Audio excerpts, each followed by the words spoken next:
नमस्ते बच्चों, मैं आज सिद्धि हिंदी विद्यालय में आप सभी का नमस्कार करता हूँ, स्वागत करता हूँ।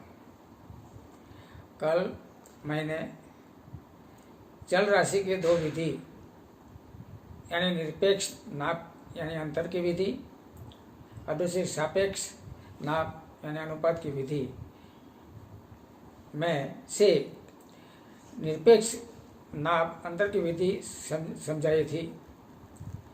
आज मैं दूसरी जो विधि है सापेक्ष नाप यानी अनुपात की विधि, इसके बारे में अच्छी तरह से समझाने की कोशिश करूंगा। फिर भी आपको समझ में नहीं आएंगे तो पूछ सकते हैं। बच्चों देखो, सापेक्ष विधि यानी अनुपात की विधि जो नाप की विधि है, इसके बारे में मैं समझा रहा हूँ। तो इस विधि में वर्ष 2016 के मूल्य के वर्ष 2015 के मूल्य के साथ अनुपात किया जाता है। गेहूं का मूल्य का अनुपात 30/24 यानी 1.25, चावल के मूल्य का अनुपात 46/40 यानी 1.15। तो वर्ष 2016 में गेहूं और चावल के मूल्य में होने वाली सापेक्ष वृद्धि एक समान नहीं है। आप देख सकते हैं, वर्ष 2016 में गेहूं का मूल्य वर्ष 2015 की अपेक्षा 1.25 गुना है, जबकि चावल का मूल्य 1.15 गुना है। अर्थात गेहूं के मूल्य में हुई परिवर्तन चावल के मूल्य परिवर्तन की अपेक्षा अधिक है। यहाँ गेहूं और चावल के मूल्य में अनुपात दो भिन्न भिन्न समय के मूल्य का परिवर्तन प्रदर्शित करते हैं, जिसे सापेक्ष परिवर्तन या मूल्य सापेक्ष भी कहते हैं।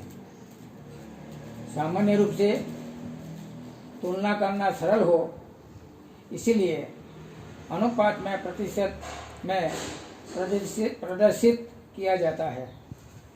गेहूं के मूल्य में होता सापेक्ष परिवर्तन प्रतिशत परिवर्तन बराबर 1.25 गुणा 100 बराबर 125।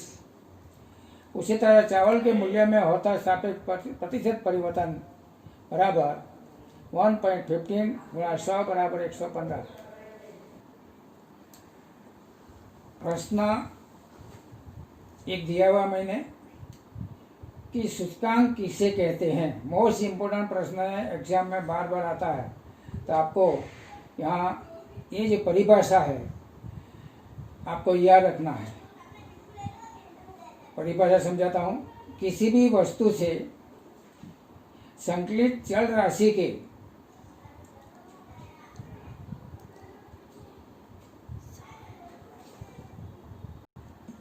समय के मूल्य में किसी भी निश्चित आधार समय के उसके मूल्य को सापेक्ष में होने वाले प्रतिशत परिवर्तन को सूचकांक यानी निर्देशांक कहा जाता है।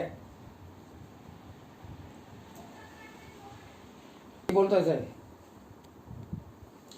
सापेक्ष नाप विधि इकाई मुक्त होने से दोनों वस्तुओं में होने वाले परिवर्तन को एकत्रित किया जा सकता है।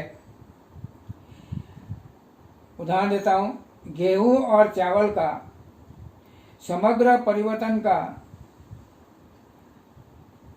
मूल्य को E0 और 2016 में चालू वर्ष के मूल्य को P1 प्रदर्शित करेंगे। P0 को आधार वर्ष का मूल्य और P1 को चालू वर्ष का मूल्य कहें तो अनुपात P1/P0 होगा, जिसे वस्तु का मूल्य सापेक्ष कहा जाता है। कोष्टक से समझने की कोशिश करते हैं। कोष्टक में वस्तु दिया गेहूं और चावल। आधार वर्ष 2015 का मूल्य रुपये में P0 और चालू वर्ष 2016 का मूल्य रुपये में P1। 2015 का मूल्य है 24 और 40। 2016 का मूल्य है 30 और 46। अभी ये दोनों का सापेक्ष मूल्य प्राप्त करना हो तो इसका सूत्र है P1 बटा P0। 30 बटा 24 बराबर 1.25। 46 बटा 40 बराबर 1.15। ये सापेक्ष मूल्य को प्रतिशत में प्राप्त करना हो तो इसका सूत्र है P1 बटा P0 गुणा 100, यानी इसका प्रतिशत 125 और 115। दोनों वस्तुओं का चालू वर्ष के मूल्य सापेक्ष को 100 से गुणा करने पर चालू वर्ष का मूल्य सूचकांक को I प्रतिशत करते हैं, ये समझते हैं। गेहूं और चावल का चालू वर्ष के मूल्य का सूचकांक I बराबर गेहूं का मूल्य सापेक्ष प्लस चावल का मूल्य सापेक्ष बटे में वस्तुओं की संख्या गुणा 100। 1.25 प्लस 1.15 बटे में 2 गुणा 100 बराबर 129। सामान्य सूचकांक किसे कहते हैं? दूसरा प्रश्न, तो उसकी परिभाषा किसी भी एक या उससे अधिक वस्तुओं के